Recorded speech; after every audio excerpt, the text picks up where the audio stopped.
哎呀！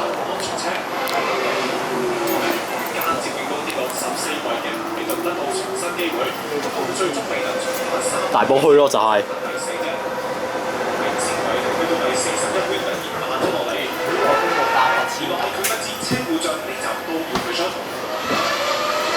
國際汽車協會賽後命令，車胎供應商要出席下一站嘅車隊會議，解釋呢站爆胎意外發生嘅原因。成支車隊嘅車手就以1鐘頭32分19秒擊敗韋伯同阿羅素，贏得呢站冠軍。有線電視記者報道。UA 亞洲聯合場努力嘅體育大獎，係由 UA 亞洲聯合場努力嘅贊助。稍後前身檢查。兩個超濃縮威護士，一消毒洗面，洗衫同時有埋消毒功能，簡直方便到極，天下無敵。威露士消毒洗潔精消毒成分能夠殺滅99.9%嘅細菌，連接第328日一隻洗冇問題。佢進入本地乾淨者，不過洗衫冷食先。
梁振英喺特區成立酒會上面致辭，重申新一屆政府已經落實佢競選政綱中部分主張，並且取得階段性進展，落實2017年普選特首，亦都係今屆政府嘅重點工作。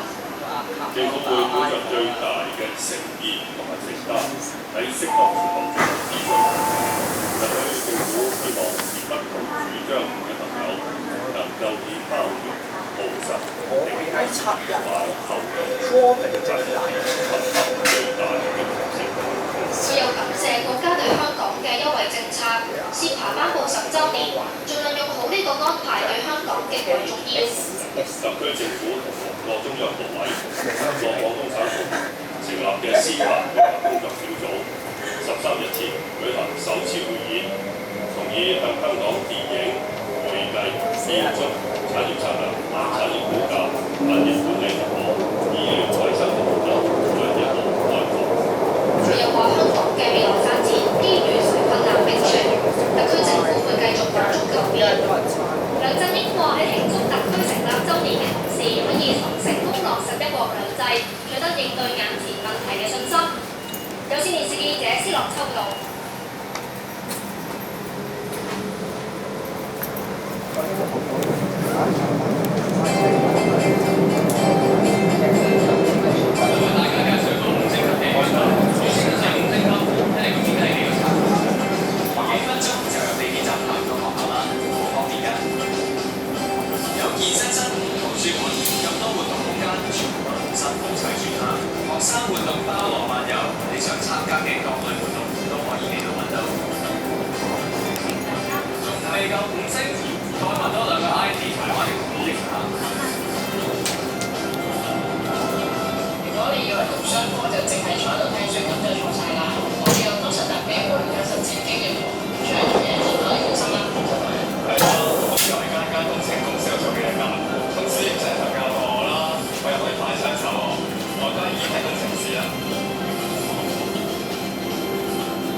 雲端技術同埋手機嘅發展啦，我想大致嘅前景。IB 之前咧，就我讀 IB 第一嘛，因為我自己有興趣，咁咧就喺 IB 做咗1年之後咧，就上咗啲嘢。咁結果1年之後咧，而家咧就喺吉泰國呢度咧讀 acting。IB 柴灣嘅5星級校園，豐富學生嘅學習生活，令到佢哋更加有歸屬感。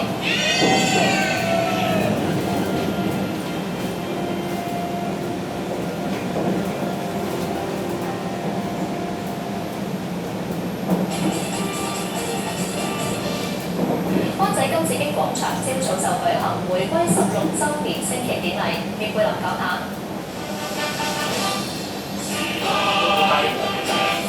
升旗儀式朝早舉行，由行政長官梁振英主禮。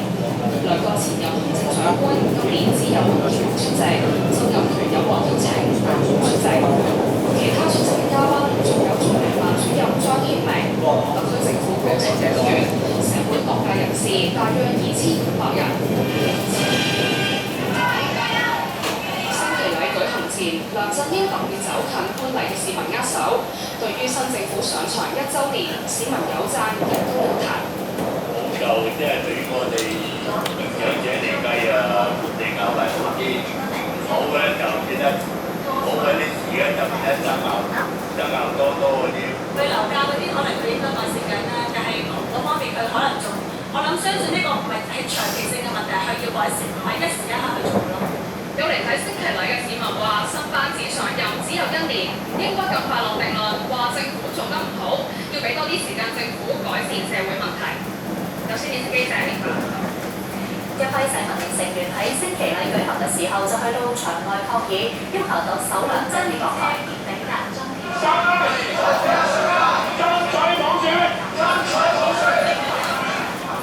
20幾個社民連成員喺中環廣場對開同警察推撞，佢哋唔滿意警方嘅安排，話係示威區嘅通道太過窄，同一時間只係可以容許1個人通過。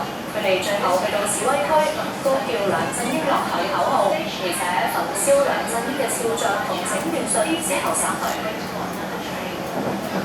前全國政協委員劉夢熊認為，特首梁振英嘅新班子雖然想做實事，但係施政派市民嘅期望有落差。佢個投票揸唔到關係，佢個有為咧有佢個方向，所以裏邊咧就係即係市會不滿，咁啊攞去變嚟咁咧就即係市民嘅即係不滿，搞埋嗰啲限奶令啊、港人港地啲嘢啦，係有違香港自由黨嘅嗰個核心價值原則嚟講，呢啲政策係短視嘅。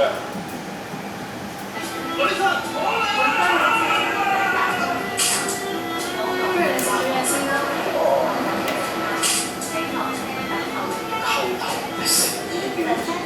哋就扣頭做主題，就扣頭嘅上集，誠意一扣，流星雨啫嘛，而家整俾你睇啦。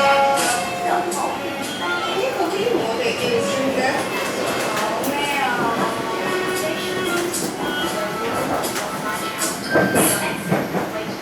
上肌膚光芒再現，奇力 Moisture Surge 保濕 CC Cream，利用色彩光學修正科技，令肌膚即時透亮健康。